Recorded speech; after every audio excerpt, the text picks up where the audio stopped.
Isa pong malakas na babala ang inilabas para sa lahat ng mga XRP holders kung saan ayon po kay Bull Runners, mayroon tayong 90 days para maghanda.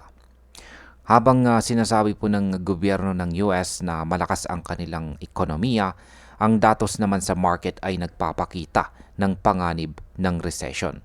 Kaya sa gitna po ng kaguluhang ito, sa XRP ay nasa gitna ng spotlight dahil sa kanyang papel sa pagbabagong dala ng Ripple.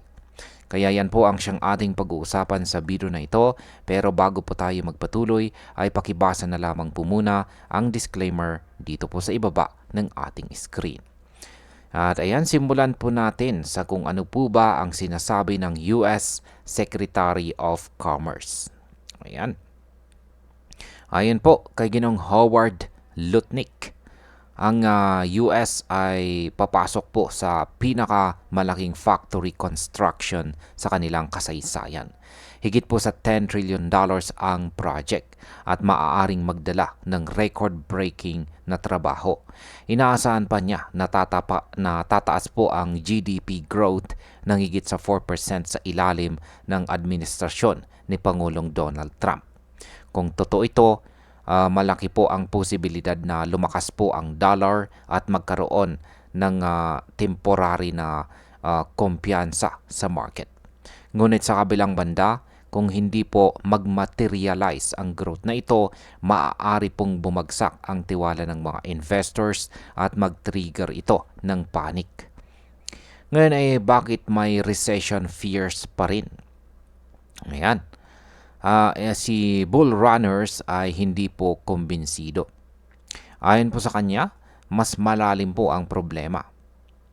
Ang analyst po na tulad ni Andy Goldberg ay nagsasabi na posible pong magkaroon ng recession sa late 2025 or early 2026. Dagdag pa rito, ang delinquency rate ng US commercial mortgage-backed securities ay umakyat na po sa 11.7% kung saan ay mas mataas pa kaysa noong 2008 financial crisis. Ang mga bangko naman ay may $395 billion na unrealized losses. Kapag sumabog po ang bubble na ito, pwede nitong guluhin ang buong financial system at posible pong magdala ng massive sell-off sa crypto market. Ngayon ay paano po konektado si XRP dito? Habang lumalala po ang takot sa global economy, si Ripple ay patuloy na gumagalaw para baguhin ang cross-border payments. Ang kanilang CEO ay nagpaliwanag na maraming bangko pa rin ang dumedepende sa mga intermediaries tulad po ni JP Morgan. Ngunit sa tulong po ni XRP, posible ang direct settlement na natatapos sa loob lamang ng 3 seconds. Kasama rito, higit po sa 100 banks ang gumagamit ng Ripple solutions. Ang ibig pong sabihin nito ay habang ang traditional na sistema ay nanganganib, sa XRP naman po ay maaaring maging sagot sa liquidity crisis. Kung mas dumami po ang bangko na tatangkilik dito, lalaki po ang demand at tataas ang kanyang presyo. Ano naman ang susunod na dapat nating abangan? Sa susunod po na 90 days, tatlong malaking bagay ang nakatuon po kay XRP. Una ay ang Ripple Swell event kung saan makakasama po ang European Central Bank, IMF, Federal Reserve at BRICS na susubok ng technology ni Ripple. Pangalawa ay ang pending XRP spot ETF applications na due ngayong October. Kapag naaprubahan po ito, pwedeng pumasok ang institutional investors at magtulak sa presyo pataas. At ang pangatlo, ang market structure mismo.